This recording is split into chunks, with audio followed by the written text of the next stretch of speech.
today in particular, I want to recognize the work that that team did in standing up for the people of Massachusetts. Thank you, team.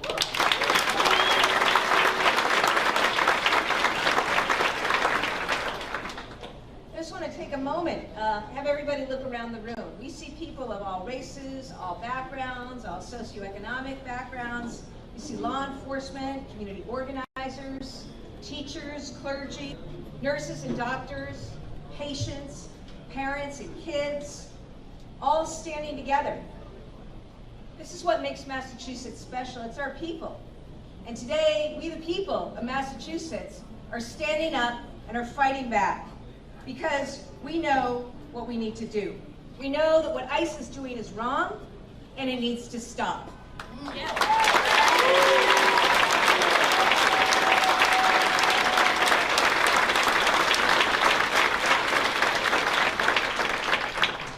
We know who we're speaking for.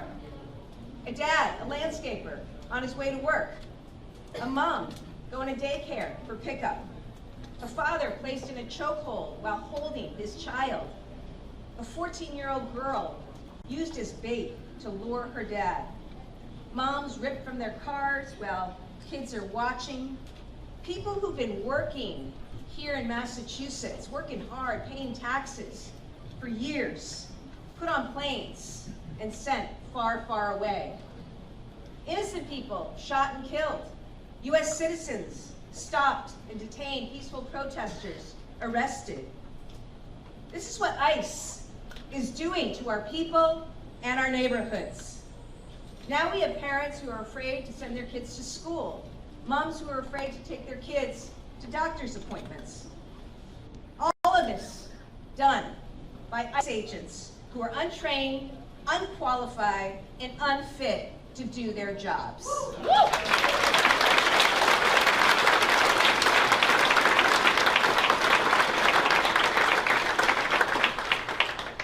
I want to be clear about something. I'm your governor. I was formerly your attorney general. For 8 years, I investigated, prosecuted, and put away violent criminals, drug traffickers, gun traffickers, human traffickers. We all want safe communities, don't we? Yeah. But, you know, having worked with law enforcement and standing here today with law enforcement, I want to be clear. The law I'm signing today is a public safety law.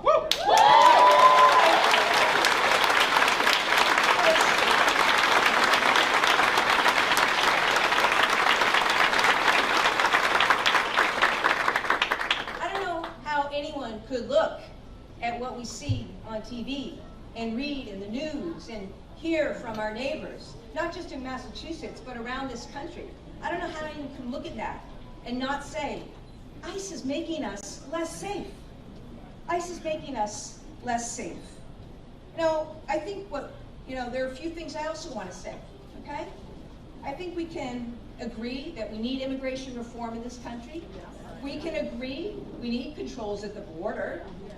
We can also agree that ICE is so wrong in what it's doing, and ICE needs to be stopped here in Massachusetts and around this country. To stop in its tracks.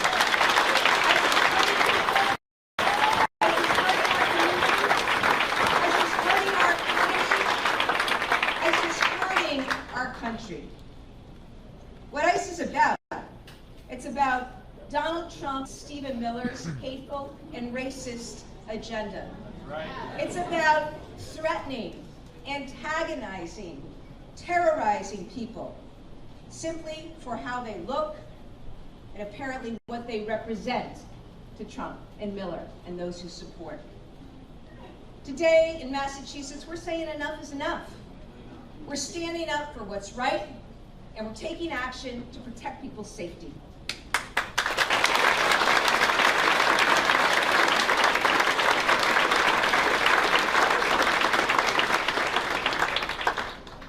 Act is the strongest law in the country to protect people from ICE and to protect public safety.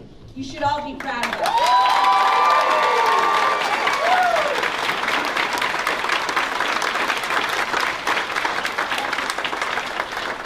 It's the result people who aren't here today, but who shared their stories, stood up for their neighbors, and advocated. Here's what it does. In our schools, in Chelsea and across Massachusetts, enrollment is down.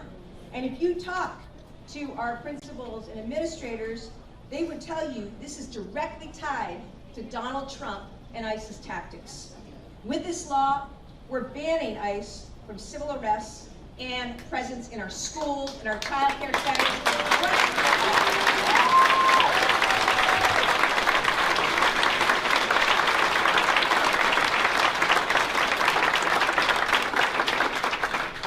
Doctors and nurses across Massachusetts are seeing families skipping medical appointments, not getting the care they need, even canceling their insurance.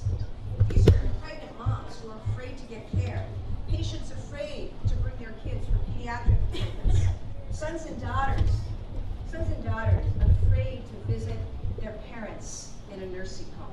By signing the PROTECT Act today, ICE agents will no longer be allowed in our hospitals, our community health centers, or our nursing homes.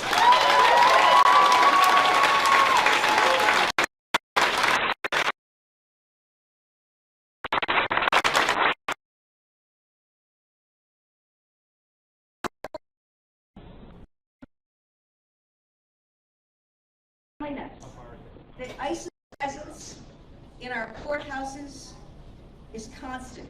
They're everywhere. And it's keeping victims and witnesses to crime from showing up. Cases are getting dismissed, and criminals aren't getting prosecuted because of ICE. That lets criminals walk free, roam our streets. We're talking about domestic abusers, people who commit rape and assault. When that happens, everyone is less safe. Today, we're banning civil arrests inside our courthouses.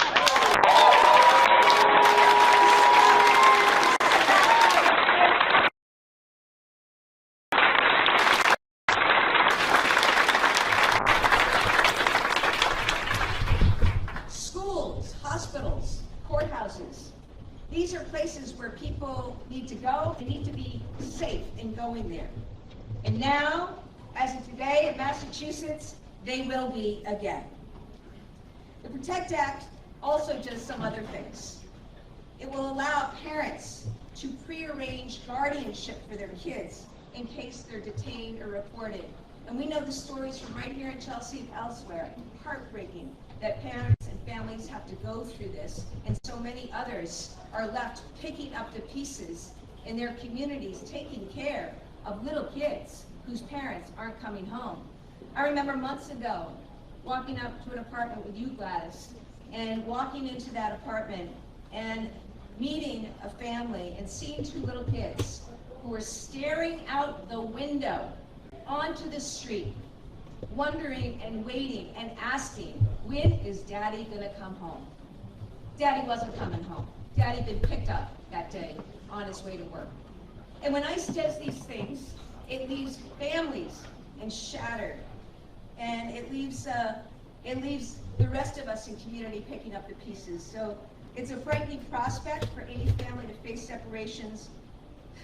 The least that families should be able to do is make a plan for their kids' well-being. And with today's act, we're going to make that happen. Now,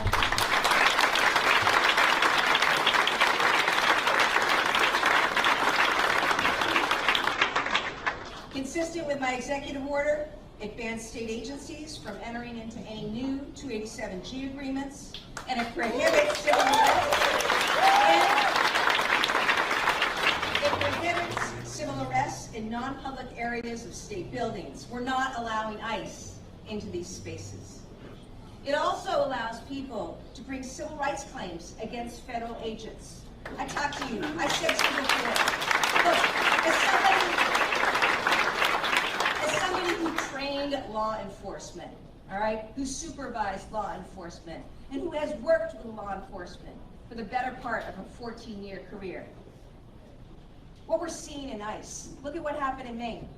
That guy would never have been hired, not only by any law enforcement agency in Massachusetts, but any public agency in Massachusetts. So we've got ICE agents out there who shouldn't be hired, are not qualified, are not trained, and are doing things that violate people's constitutional rights, and that's just wrong. And so we're making it clear today that those federal agents are subject to civil suit by individuals, and also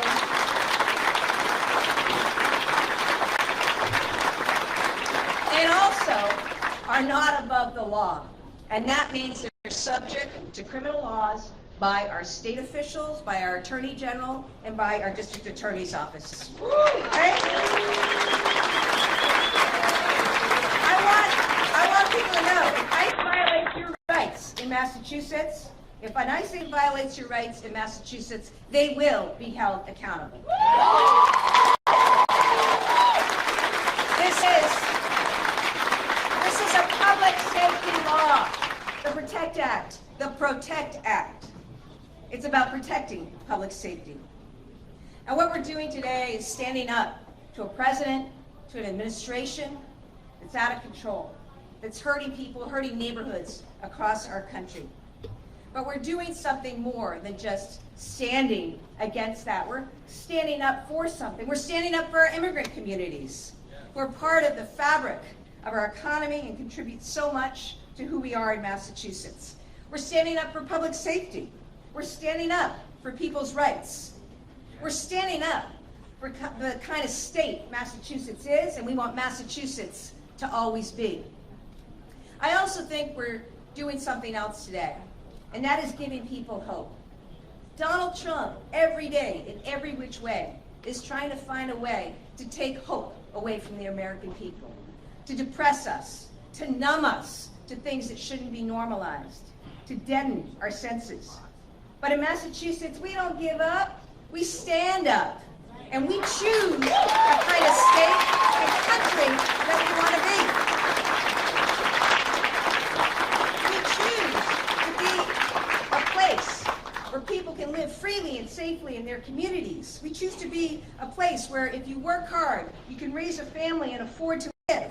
We choose to be a place where everyone's rights are protected and freedom is respected. Now, hope, of course, has the most meaning when it's followed by action. And today is action. Today, we're taking action that will make a real difference in people's lives here in Massachusetts. And I'm proud to stand with all of you today. Let's keep working together to make Massachusetts and this country the place that it should be, that we all want it to be. Thank you, everyone. Thank you to everyone for this important work, and this important statement about who we are in Massachusetts, what we stand for, what we fight for, our commitment to protecting safety, our commitment to protecting one another, and our commitment, as we've held for 250 proud years, to be a state about liberty, about freedom, about opportunity. Thank you, everyone. And with that, we're going to hear from some of our legislators who worked hard to get this bill to my desk, beginning with Senator Payano.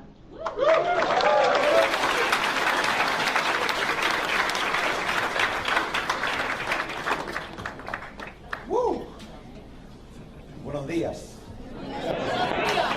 All right, I love the energy. This is a surreal moment. You know, I was standing behind with members of the Black and Latino caucus, and they were reminding me that a year ago today, we were spending the last days of summer, myself, Senator Edwards, Chair Vargas, Representative Garcia, Representative Cruz, meeting and discussing what ended up being the backbone of the PROTECT Act. And when we started, we weren't sure whether we were going to get here today, but we understood that the fight needed to be had. So thank you, Governor, and thank you all of you that are here for making sure that this became possible. I want to begin by thanking Senate President Spilka for her unwavering leadership and for ensuring that our Commonwealth stands up for fairness, justice, and the dignity of every person in the Commonwealth.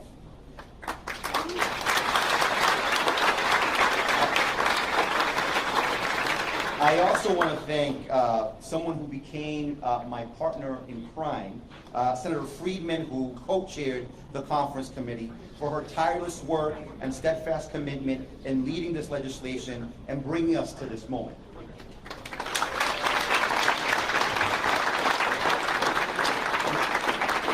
Now, I know there's a lot of people to thank, and I'll just focus on the members of the Black and Latino Caucus, both my Senate and my House colleagues who are with me. I mentioned some, but I know with us as well are Representative Worrell and my good friend Senator Gomez as well.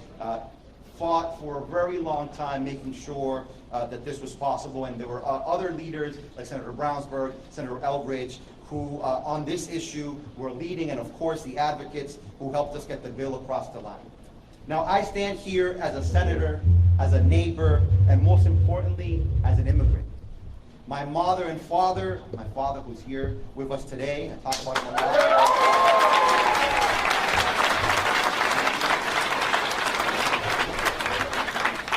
Both of them were public school teachers. My father came here when he was 16 years old because of political persecution that existed in the Dominican Republic, and they both here came in search of the American promise. For 30 years, they stood in Lawrence classrooms teaching, guiding, and supporting other people's children. They gave everything they had so one day their son could stand in a room like this one. Woo! And as I'm seeing all of you here today, I think you would agree that they were right to believe in this promise. But right now, that promise is breaking.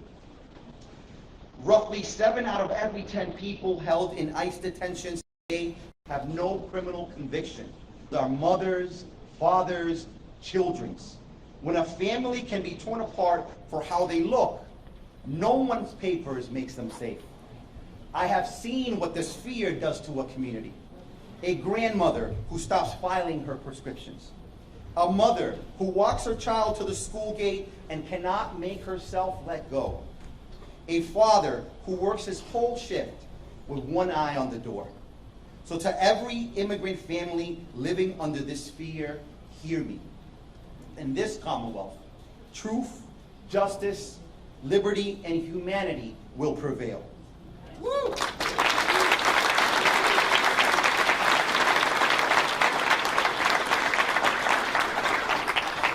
And to the children, the ones laying awake at night, afraid the people they love will not come home, I want to speak to you in the language of home.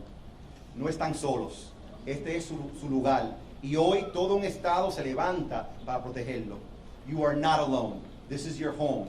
And today an entire state stands up to protect you.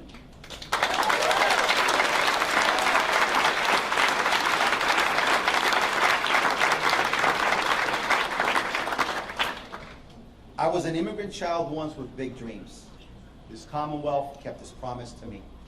Today, we keep it for the next generation and those to come. Governor Healey, thank you, because every family in Massachusetts is going to be able to sleep better at night tonight.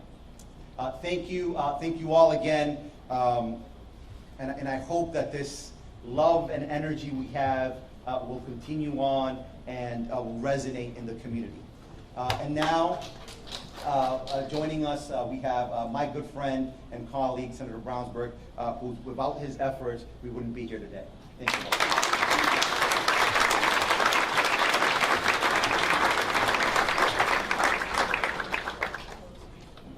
Good morning. Good morning. I want to begin by just saluting Senator Payano and all of the members of the Black Latino Caucus in the legislature. You heard Senator Payano's eloquence. His eloquence has been a key force in building consensus for strong legislation in the Senate. Senator Edwards, whose voice you're not hearing this morning, but she has been a spectacularly effective voice for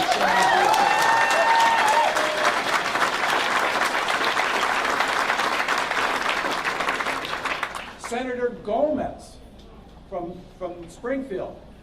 a spectacularly effective voice.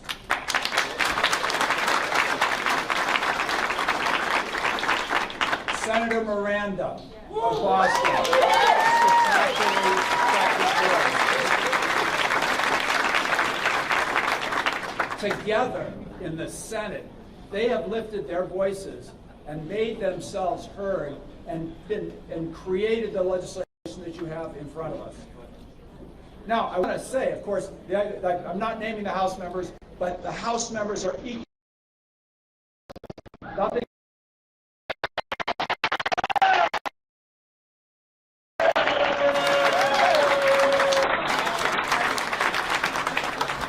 Nothing happens with one branch of the legislature. It's about both branches of the legislature working together, and the Black Latino Caucus has been a bridge between both branches of the legislature.